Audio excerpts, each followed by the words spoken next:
Let's talk about Israel. Ryan. We can move on here to a post from Piers Morgan, who shared a statement from Donald Trump.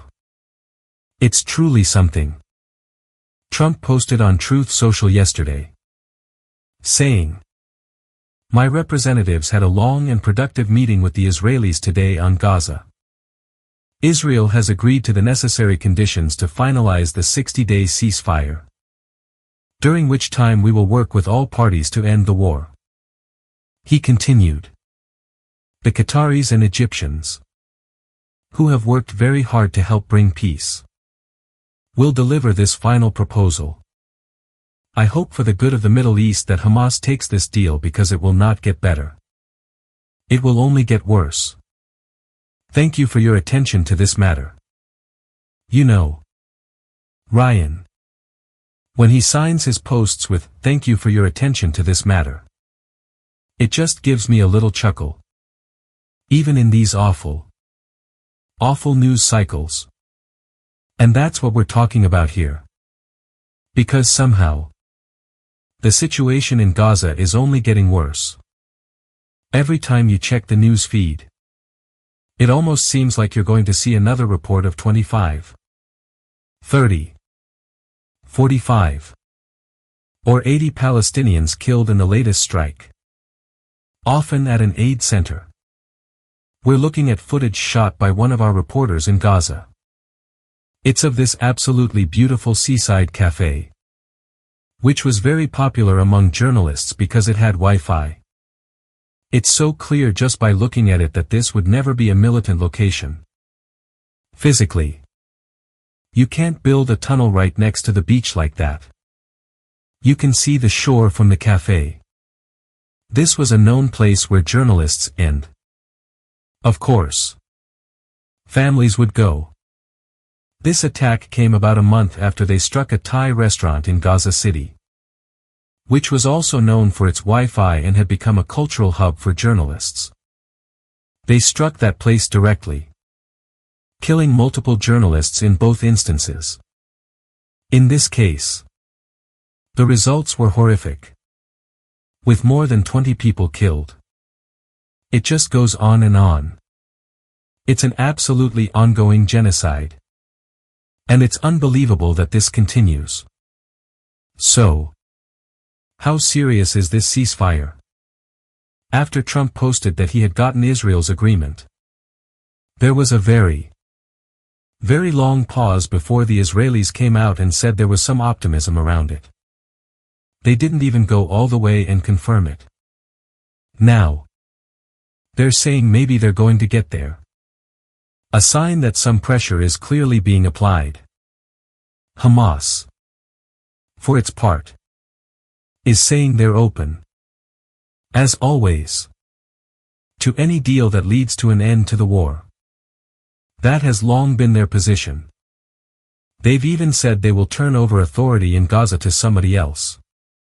Just not the Israelis, who would have to withdraw. We could have had this deal by now. All the hostages could be out. The deal that was reached in January was in phases. Phase 1 went off effectively. But as Phase 2 was supposed to start, Netanyahu unilaterally broke it. Now, at the end of July, the Knesset goes out of session until the fall.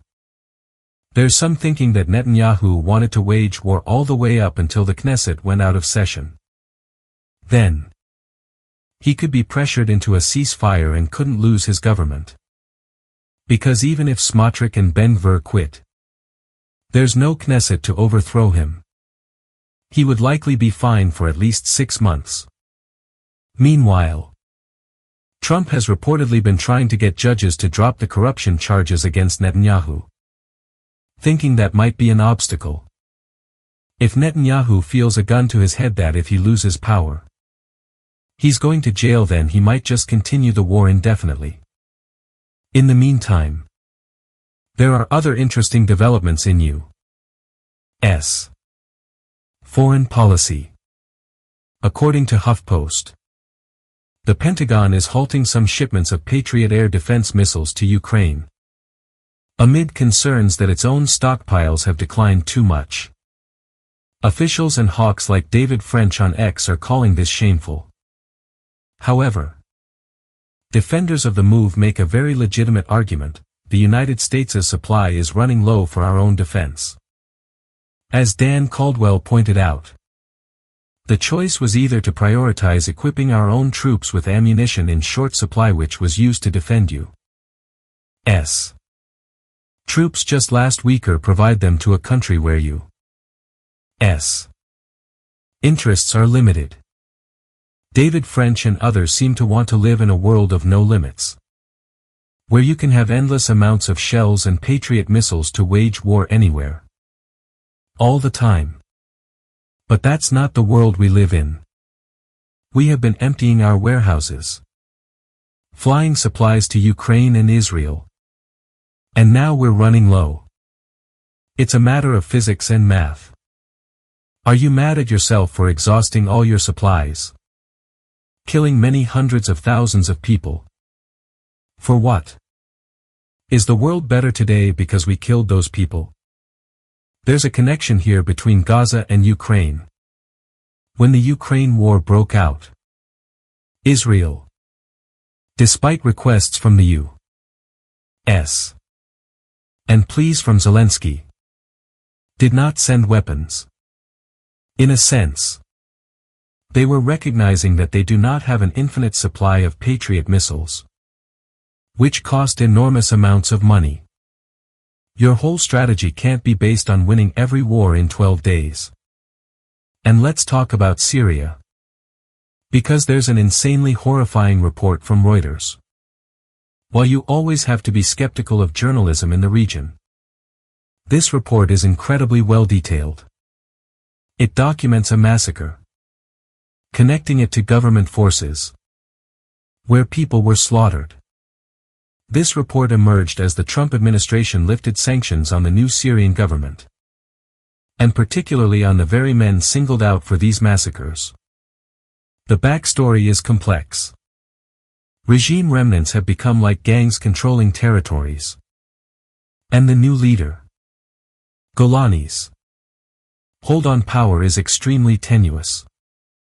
He's trying to hold a massive country with just a few thousand guys in pickup trucks.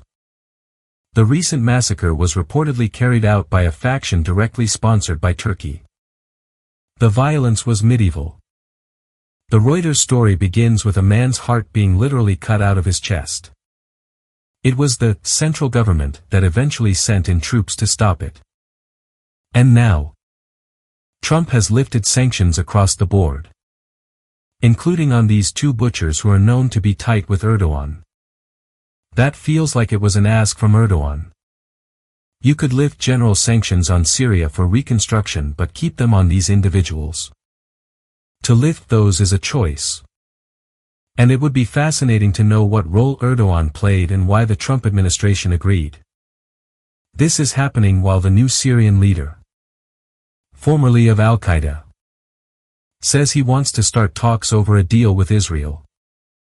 It just shows, as long as you're cool with Israel, anybody can make it. In a world fraught with such complex and often brutal conflicts from Gaza to Ukraine to Syria, these developments reveal the intricate dance of power, politics, and profound human cost.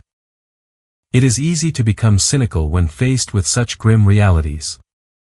Yet, even amid the darkest reports, the persistent calls for ceasefires and the emergence of unexpected diplomatic channels offer a fragile glimmer of hope. These moments, however fleeting, are a powerful reminder that even when the path seems impossible and the players are deeply flawed, the pursuit of peace, dialogue, and a better future must endure. It is in understanding these difficult truths that we find the strength to demand more from our leaders and from ourselves. If you appreciate this kind of in-depth analysis that goes beyond the headlines, please consider hitting that subscribe button. We are committed to bringing you the full story and supporting the future of independent media. Thank you for watching.